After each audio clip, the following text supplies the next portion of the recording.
বিসমিল্লাহির রহমানির রহিম। ঐতিহ্যবাহী বাগেরহাট জেলার 4টি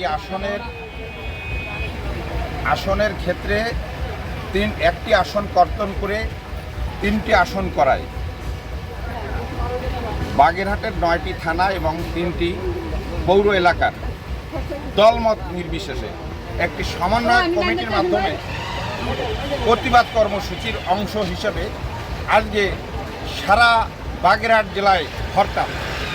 এবং এই হরতাল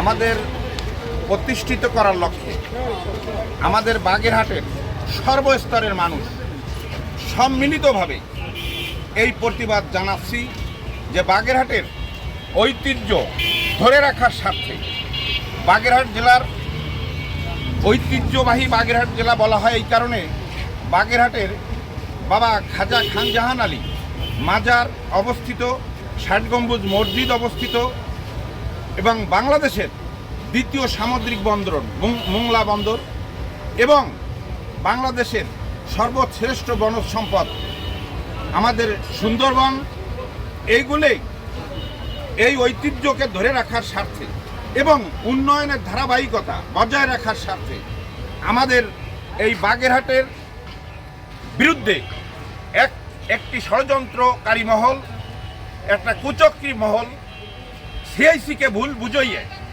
আমাদের বাগেরহাটের 4টি আসনের ক্ষেত্রে 3টি আসন করার প্রতিবাদে আমরা আমাদের এই কর্মসূচি চালিয়ে যাব ইনশাআল্লাহ।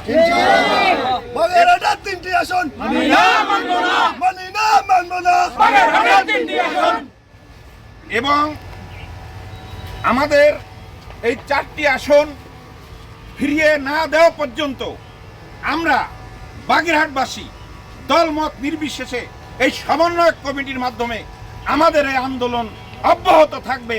এই আন্দোলনের মাধ্যমে আমরা 4টি আসন অবশ্যই প্রতিষ্ঠিত করে বাগেরহাটবাসী হারে না,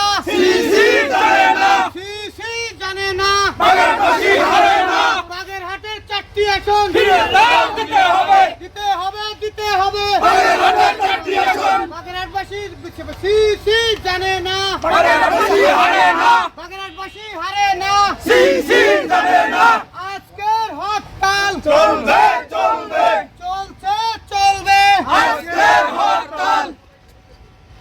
সংগ্রামী সাথী ও বন্ধুগণ, আজকের এই কর্মসূচি আমাদের যে হরতালের মতো কর্মসূচি, এই কর্মসূচি